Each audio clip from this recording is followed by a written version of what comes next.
Sirens are a trigger for me. Ambulances, fire trucks, police, and there are a lot of sirens in a city. A dramatic increase in opioid deaths. In BC alone, more than 100 people die every month. Deaths from fentanyl spike in Alberta. He died April 30th, 2014. I found him in his apartment. That's kind of the day that changed everything. We like to play guitar, and he wrote lyrics to songs. I have his guitar here. Danny was the youngest, and with his siblings being more academically inclined, Danny struggled a bit in school. I think he was almost 16 when he came out as gay. When he came out, it was totally okay for us, like as a family. But I later learned that Danny faced some bullying in school. I think he started to self-medicate with substances. Have you ever been there before with the Yellowhead Brewery? Not with the Yellowhead Brewery, but I've been there. As a parent whose child is using, especially opioids, especially intravenously, you're always afraid that one day you will get bad news. And I knocked on the door. I said his name, Danny. Danny, are you in there? There wasn't a sound coming from that bathroom. And I thought, wow, this could be it. This could be the day where I get that news. And I opened the door, and he was laying on the floor in the bathroom. It's sort of an image that's burnt in your mind.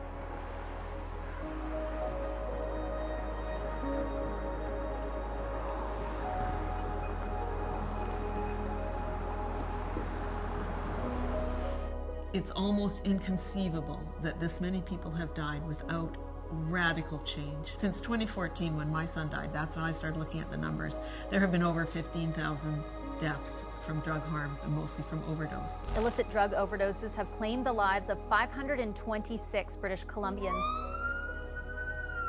The ripple effect of 15,000 deaths in our culture, in our small country of Canada, and our small population it's actually immeasurable.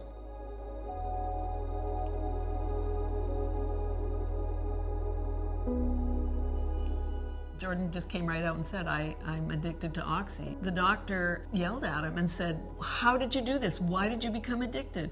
And then he said, you know, if an addict's lips are moving, he's lying.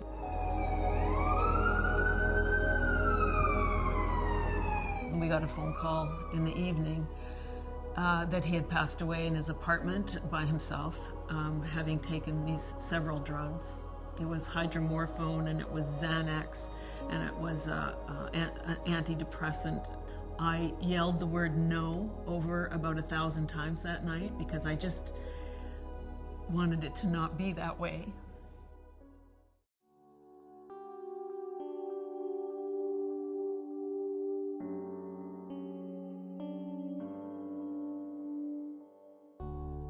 So in January 2015, this young journalist, Otiena Olivard, she did a beautiful, beautiful spread about Danny.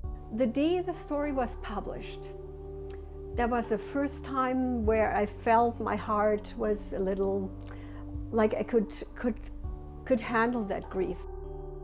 My old dad, old school, sent me a newspaper clipping through the mail, and it was a story of a woman in Edmonton, a family in Edmonton who had similarly lost their son. It was now my friend Petra Schultz, and she and her husband Rick had lost Danny, who was the same age as Jordan, 25 years old when he died.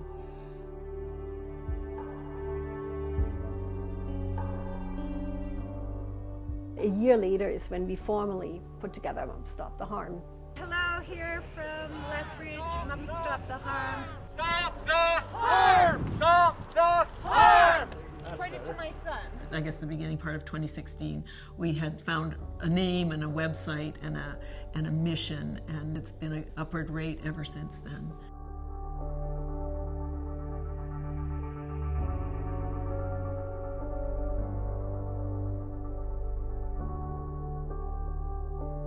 The numbers that we have joining our group every day are astounding.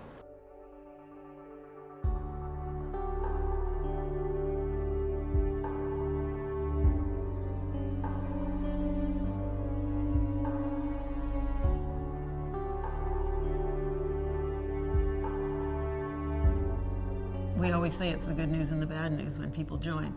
We're glad when people in need of support and in need of information join us, but we also see every day the stories of loss.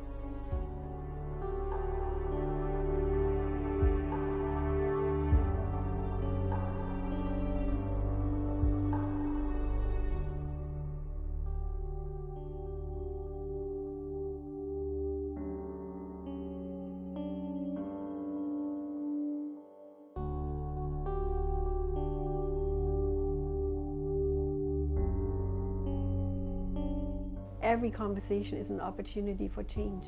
We need to be outspoken, share our stories. We can't keep it in like a small drug policy bubble. Not one more! Not one more! When a person tells their story, you see how they have been affected. You see the emotion. There is really power in stories, and stories are transformative.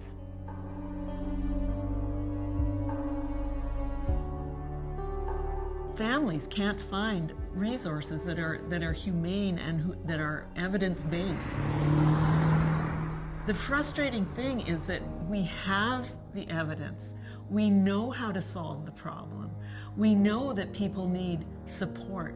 People need housing. People may need medically assisted treatment if they want to get off the drugs. We just don't have the will, and stigma is at the bottom of it. For us in Mom Stop the Harm, the power is that we don't make it the them and us. It's not our kids versus their kids. It's everybody's kids, everybody's loved one. Some parents have almost like a bit of a shrine to their child. We realized that our kids hadn't died because they were bad people or because we were bad parents.